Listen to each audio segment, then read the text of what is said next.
Hello and welcome to the Valley Today. I am your host, Janet Michael. I am recording in advance, in person, on location at what can only be described as Christmas Central.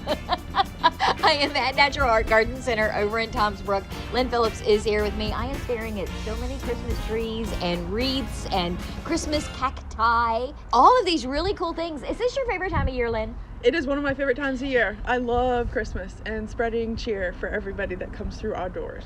And it's a really big deal that you have so many Christmas trees because we're hearing on the news that they're a little bit harder to come by. It doesn't look like it when you pull in the parking lot here. Absolutely. We loaded up this year on some extra trees because we had the opportunity to do so. We were able, after 10 years of not being able to get them, get some concolor firs, which smell like citrus when you crack the needles. They are so delightful. They're my favorite. It's the one I'm taking home. I'm looking right now at Frosty. And we're going to talk about why it has a name in a minute. But they're my favorite. They smell so good in the living room. They do. And we also have Fraser fir. That's our standard. You cannot beat that tree. It is one of the easiest trees to take care of. It holds its needles. It has a smaller needle. It's very soft. We cut all of the trees that come through here whenever somebody goes home with it, so they don't have to worry about it when they get home. We will actually put your tree stand on for you, and we sell tree stands as well that are made in the USA, and I have learned that it saves marriages. They're called Cinco Express, and 5 minutes you can have your Christmas tree up. You are full service. I came in, we talked for a few minutes, you showed me Frosty, and that's probably the one that I'm going to get. I'm going to leave it here. Tim's going to come get it later. But you go one step further and you'll bring it to someone's house and then do all of the decorating that needs to be done. If they need it, yes. We will set up the tree for them, either just take it in the door, set it up, put the water in it, or do the full service. Whatever you need, we will take care of it. Have you always done that, or is that Yes. something relatively new? Nope, we've always done it. A select few people take advantage of it. We don't really advertise it, but I have been so more lately because some of our customers have gotten older and need a little bit more help, and they still want a Christmas tree, or they're supposed to come help them, can't make it, so we take care of it. So many people now are buying these tiny little smart cars that how are they going to get their tree home? So at least having you bring it to my house, even if you're not setting it up and decorating it, is a huge benefit. Absolutely. We love doing it. I mentioned that Frosty is probably the tree that I'm taking home. They all have names here. Every single tree has a name. Absolutely. So I had set out many years ago, whenever we started this, selling Christmas trees, that we had to do something different. And we have named our trees all the years that we've had Christmas trees, which is now going on our 14th season. So I had to come up with over 100 names, and each name is not used a second time. So if you got Charlie Brown, and I know who got Charlie Brown this year, there's only one. I'm getting Frosty. Nobody else will get Frosty. That's correct. How in the world do you come up with the names? Do you have this massive spreadsheet? I have a list, and the list gets a little bit crazier each year because I have to add to the list, or we change names or things like that. And some of the names that we have, obviously we have a Clark Griswold, which is a 16-foot concolor fir. So if you need a big tree and you want the best tree, that is it. Clark It's Griswold. gonna smell good. Yes, It's huge. it's massive. It's beautiful. We also have a couple of 10-footers left, and anything from 5 to 6 feet on up to 10 foot. Which is nice, because when I came in, I said, look, Tim doesn't usually trust me to buy the tree because I want the biggest, broadest one that we've got, but that's not the space that we have to put it in. It's nice that you have a wide variety of sizes for people maybe that are in an apartment or people that have vaulted ceilings and they want a tree that really looks substantial in their space. We have all different sizes. So what we do is when you come, we ask you what kind of size you're looking for, whether it's tall, short, fat, skinny. We will take you to the trees because we know the trees because they're named. There's a running joke with me and Lexi on the weekends. Hey, did you sell Starlight? No, I've got Starlight. What about Tiny Tim? How about Sir William Edward III? How about that one? But yeah, we have some really cool names that we've come up with each year. And then you put the names on the tag. You Yes. have a whole process that Yes. you would like people to do once they purchase the tree. Absolutely. The deal is that you pick out your tree, we take the tag, we turn it into an ornament. We put the date on it so that you know that this year you got Frosty the Snowman. In subsequent years, you will look back and be like, oh, remember the year that we got Sammy the Snowflake? We tell people, take a picture with everybody in front of the tree decorated, print it out. That's the most important thing. When you print it out, write a good memory that happened that year or something fantastic, or just throw something on there so that in 5 years when you're pulling out your Christmas ornaments, you're like, oh my goodness, do you remember the year that we got Buzz Lightyear or Mr. Popper or whatever it is? And it's really cool because little kids come back here 5-10 years later as adults and they're like, do you remember when? And what tree are we going to get? And it's so cool to see people come and get and enjoy and have so much fun with it. So many times we get caught up in the stress of, oh my gosh, I got to get a tree, and then I got to decorate it, and I got to drag all the stuff up from the basement or down out of the attic, and we let that busy work take away from our holiday spirit, from our Christmas spirit. This is a great way to remind you that this is what it's for and what it's all about. Oh, absolutely. And we have fun doing it. So when you come, usually within a few minutes, you have your tree. You don't have to spend 30 minutes lugging around and arguing over what's this one or that one. We roll out the tape measure if we have to be a certain size, and we know which ones are where, and we're full service. So we'll help you pick out your tree. So what tips do you have for people once they come and get the tree? You mentioned a second ago that you'll trim the bottom of it so that it's in good shape to go into the tree stand, or even bring your stand with you, get it put in that way. What are some tips for people to keep it smelling good and lasting through the holidays? We prefer to cut the bottoms off so that we know that you have a fresh cut and you have a fighting chance of keeping that tree alive.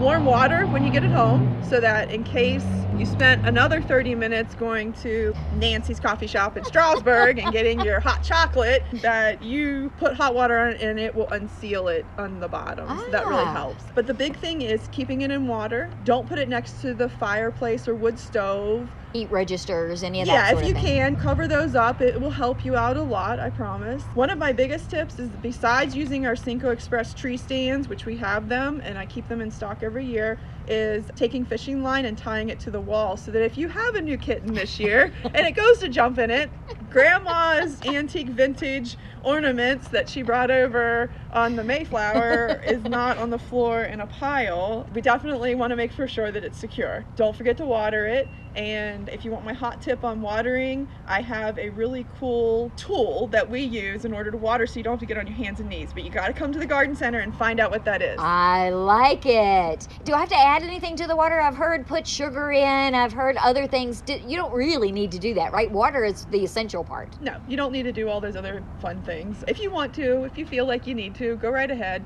Obviously, everybody thinks sugar is the thing because it does have natural sugars in it, which makes trees grow, but you don't have to do that.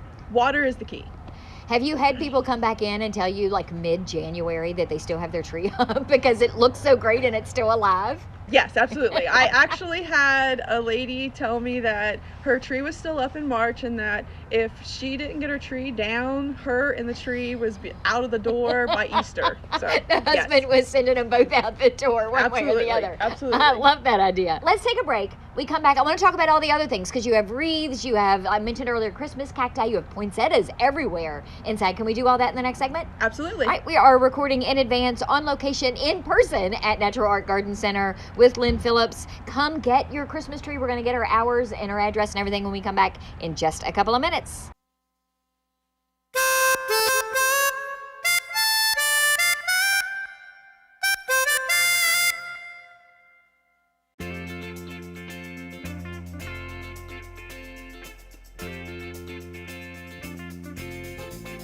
Welcome back to the Valley Today. I am your host, Janet Michael. We are recording in advance today at Natural Art Garden Center in Toms Brook, chatting with Lynne Phillips. We've been talking all about Christmas trees, and they are everywhere that you look when you pull onto the property. I was asking you during the break, Lynne, about trees that you can then plant, because we're hearing a lot again in the news about people wanting to be a little more sustainable and more climate friendly. You were telling me that for every one of these that are cut, that are here right now, more trees are planted in its place.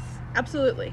So we do have trees that you can plant. They're not the traditional thinking like Colorado blue spruce and things like that. If you want those, you have to order those early. Those get ordered in September so that they're here by November, so that you guys can put them on your front porch, bring them in for a couple days, then get them planted.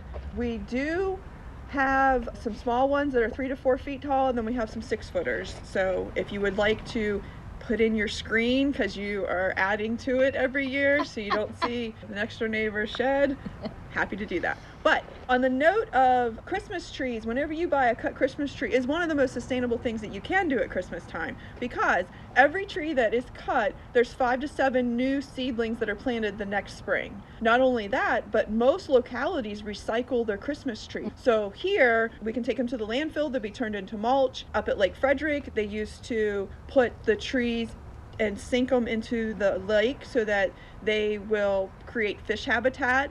Down in the Outer Banks, they use them for dune repair. They pile up the Christmas trees up against the dunes, and then the sand comes rolling over and it replenishes the dunes. It's really cool. Depends on where you live, what they do, but most localities will do some type of recycling or habitat for animals, things of that nature. So don't not get a live tree because you feel like you're adding to climate change, because that's not what's happening. It's probably more recyclable than the plastic ones that you pick up at one of the big box stores. Absolutely, 100%. And the other cool thing is that we're using land that wouldn't be used for anything else. You can't build houses on it because it's on top of mountaintops. It takes an hour to get off the mountain to get to a real road where a lot of these Christmas trees are grown. So you're utilizing land that wouldn't be used for something else. So it is, when I say 100% sustainable, it totally is 100% sustainable from start to finish. Let's switch gears for a minute and talk about all the other things that I see here, because you've got an abundance of wreaths hanging on the posts. You've got these really cute little buckets that are full of what I would call a mini Christmas tree, but they could be a centerpiece. They could go on your front porch. You've got a ton of other holiday decorative items here at Natural Art Garden Center. Yep. Here at Natural Art Garden Center, we make it all. So if you see it, you dream it, we will make it. And we do that. What Janet is talking about is that we have these porch pots. You can take your porch pots that you have up front that you use in the summertime, that you have your petunias or whatever in. You can take the petunias out, or your grasses, whatever it is, and then we turn them into these delightful creations with little gnomes and pine cones and balls and glittery things and bows, and they're just absolutely adorable. We also have hanging baskets that you can turn into those as well. We hand make all of our wreaths here on site. We make all of our bows. If you see it here, we make it. We're one of the few around here that actually makes all of our Christmas decor. We custom make it to your specifications, or you can just come here and pick up something that we've already made. We have lots of wreaths that are made fresh every day. We replenish the porch pot supply every other day.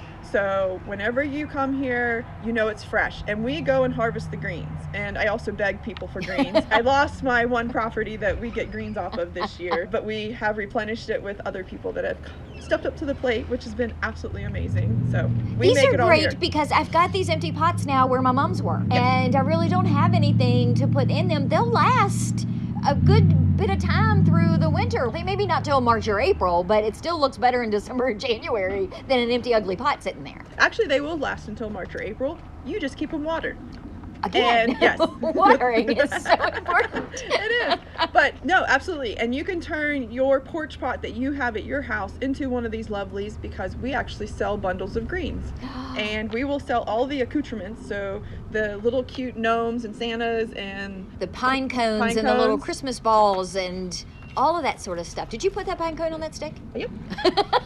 That's kind of genius. So I don't even have to be crafty. See, I am the one that will come and say, I want this one and this one. You keep your greens. Yep. You've already done the work for me. I am all in on that. Absolutely. And we do centerpieces for your holiday table, and we make them little and small and big and whatever you want. And you want fresh flowers in them, we can do that too. And I will tell you, as you're listening, believe what she's saying, and to have the proof, go follow Natural Art on Instagram or on Facebook, because you are always putting up videos of the things that you're making. The one that I saw most recently are the Grinch trees that are made out of rosemary. Yes.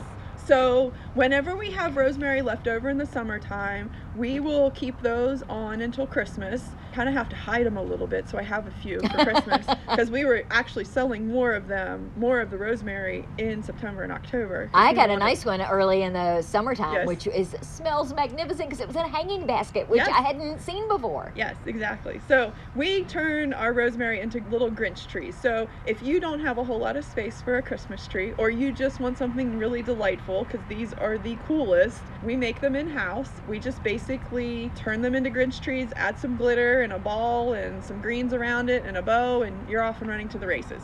And then when Christmas is over, you just take all of that stuff off and you still have a usable rosemary plant to use. Absolutely. And it's just fantastic. They are. I saw those and I thought, oh man, that's something else I gotta add to the list the next time that I go. And when I came in today, I walked into the office or the greenhouse, poinsettias everywhere. Yes. all different colors, different shapes, big ones, little ones, a whole wide variety of poinsettias are available. Absolutely. We have our wee mini poinsettias that are in these cute little snowmen that you can put on your desk. They don't take up too much room. They are 2 inches wide, so they are wee. Then we have the 4-inch, 6-inch, and on up from there. And that size that I'm saying, 4, 6, 2, those are just the size of the pot. It doesn't mean that's the size of the plant. And we just call them medium, large, and super. You just come in, pick out what you want, we'll take care of you. And they are not poisonous. That is correct. I learned this from you a couple of years ago. Absolutely. So everybody comes in here that has a cat or a puppy and says, oh, I can't have a poinsettia. Not true. Everybody thinks that they're poisonous. It's a wives' tale from a long time ago that a kid in Hawaii ate poinsettia and passed away. Didn't happen. Wives' tale. My cat ate it and got really sick. So Ohio State University in the 1970s did a study, and they weren't going to figure out it's not toxic, but what's going on here? So they did a whole thing with it, and they found out that you'd have to eat like 975 leaves in order to get sick. And you wouldn't get sick from it being poisonous. You'd get sick from being an upset belly. From eating 975 leaves. You Yeah. get sick from doing that if you eat that many Pop-Tarts. Yeah. So And it has a bitter taste to it. So generally, if your animal likes, or your person or whatever likes to touch things, when they put that on their tongue, it has a bitter taste to it. So they're going to stop. And if you have qualms about getting something like that, we have so many other different holiday flowers that you can get. We have amaryllis, we have paperwhites, we have cyclamen, just a little bit of everything. And we also have some really cool house plants that we've turned into these really neat dish gardens with a drop-in. So you can drop in a little poinsettia or cyclamen or whatever it is, and then when the season's over with, you pull that out and you put something new in. on Friday's show, Olivia and I did shopping small while strolling Strasbourg. Oh. And so we were talking about all of the things to get people that are impossible to buy for. Mm-hmm. Or somebody that you have in the office with you and you know them, but you don't really know what they like and what do you get them. Those are the perfect gifts. Absolutely. And the cool thing is, it's under $20. It's normally $40. We're having it on sale because we want to spread some holiday cheer. And then the Christmas cactus, which I recently learned isn't always Christmas. They could be Thanksgiving. Mine bloomed once in the middle of the summer. I think it was having an identity crisis. No, there is a Thanksgiving, Easter, and Christmas cactus. Generally what you see this time of year are going to be Thanksgiving because you need them to bloom Thanksgiving to Christmas. Christmas cactus generally bloom after Christmas. And the leaf is different. There's more Thanksgiving cactus on the market than there are Christmas, but we just call them Christmas cactus. It's fine. I do have people that correct me about that, but it's okay. As long as you just take it home and enjoy it, that's all we care about. I have had one of those for several years now. I picked one up mostly because it was in a really nice, huge ceramic pot at the Master Gardener sale over at Belle Grove several years ago. And I thought, well, you know what? I'm going to kill it because I kill everything. Mm-hmm. But I'll have a nice pot when it dies. I have managed to keep it alive. They're very easy. Yes. As much as people say, oh my gosh, no, they're too difficult. They're really not. I have a reminder in my phone of when to water it and how much, and I change that based on whether it's blooming or not blooming because you have taught me that. Yep. They're really easy to take care of. Super easy. Everybody freaks out a little bit about keeping these holiday flowers over the winter and then into the next season. Pretty much just put it wherever you want to put it. It's fine. It doesn't have to have all these things to happen for it so it actually blooms or anything like that. The big thing is this: if you want it to bloom for Christmas holiday season, nature does it for you. Because when we go into daylight savings time, we have pretty much 12 hours of daylight, 12 hours of darkness. And as long as you have it in a room that's not super bright lights in the evening time, because we have daylight lights in that room, it will bloom Thanksgiving to Christmas. Mine sits Super in the easy. sunroom, catches all of the sun in the morning, some daylight through the day, Mm-hmm. but we don't use that room in the evening, so the lights are off, and usually the door's closed because it's colder out there. Yes. Which also, I think, secretly in my mind, I think helps the cactus. It gets a little colder in that room at night. It does. It's perfect. It's great. They're really easy to take care of. And we pretty much try to keep things in the shop that are easy to take care of. That if you do your worst, it takes a long time for a plant to You can see that it's dying and get it help before Yes, it's actually yes, dead. Absolutely. Absolutely. All you have to do is just bring it here and we'll take care of you. And the colors. I mean, you could get those Christmas cacti in pink and in all different colors, which is nice because in April or May, that looks cool. It does. They come in red, pink, orange, which is Wait, your what? Yes. Mine is red. I didn't know they even came in. I'm leaving here with an orange. I'm leaving here with frosty and an orange cacti. Yep. And they have white, and then there's a white with a pink center to it. So there's all different colors. So tell me your address. Give me your location where people can find you. We're at Natural Art Garden Center in Tomsbrook, Virginia. The address is 27358 Old Valley Pike. That's Tomsbrook, Virginia. We're right off the exit for Tomsbrook, which is exit 291 off of 81. We're on Route 11. You can't miss us. Great big giant 5 foot by 10 foot green sign, and there's lots of banners out front and the pennants. So when you drive by, you'll see us. You'll be like, oh, got to go there. And there's an easy turnaround spot just down the road in case you go by it and then realize, oh wait, that was it. It's very easy to turn around and come back. Absolutely, absolutely. And what are your hours? We're open Monday through Saturday, 9 to 4, 12 to 3 on Sundays. And if you need outside those hours, you just call and we can make an appointment outside those hours. And then what happens in January? Do you take a break? We will take a break between Christmas and New Year's, and then the landscaping crew is back at it with CNS Landscaping with Scott Edmondson and the crew. I gotta say, Scott's walking past us now in shorts. We're recording on Thursday afternoon. I am in jeans and socks and a sweatshirt. Scott is on his way to landscape something in a pair of shorts. He's that guy, isn't he? He is that guy, absolutely. But yeah, so the landscaping crew with CNS Landscaping runs year round. We close the garden center down at Christmas until basically mid-March, beginning of April. And then we run from mid-March to Christmas. Fantastic. And where can they find you online? We are on Facebook at Natural Art Garden Center. We're also on Instagram. It's Natural Art with a Z at the end, Natural Art. Just pop on there. We are all the time putting stuff up about what we're doing, what we're creating, what's going on. Please join us. And it's a great way to communicate with you like I did. I reached out on Instagram and sent you a message and said, hey, up for doing a radio show? And instantly you were like, yes, actually, I had that saved in my thing to send you. We were great minds. We're thinking alike today. 100%. We communicate in all different forms. I send up smoke signals. Send your kid here on a bike. We will take care of you. Lynne, thank you for taking some time to chat with me and let me smell all of the wonderful Christmas that is everywhere here. Thank you very much for having us. And before I wrap up, I will remind you to head over to the station's Facebook page because there is a holiday decorating contest going on right now. That if you post your photo, we've pinned that post to the top of Facebook, post a photo of your Christmas decorating, your tree, your mantle, whatever it is, and on the 23rd of December, we're going to pull one of those random pictures and they're going to win $500 cash, which is really nice. So head over to Facebook on the River 95.3 and find that too. I will be back tomorrow. It is Tourism Tuesday. So meet me back here for that conversation just a few minutes after noon.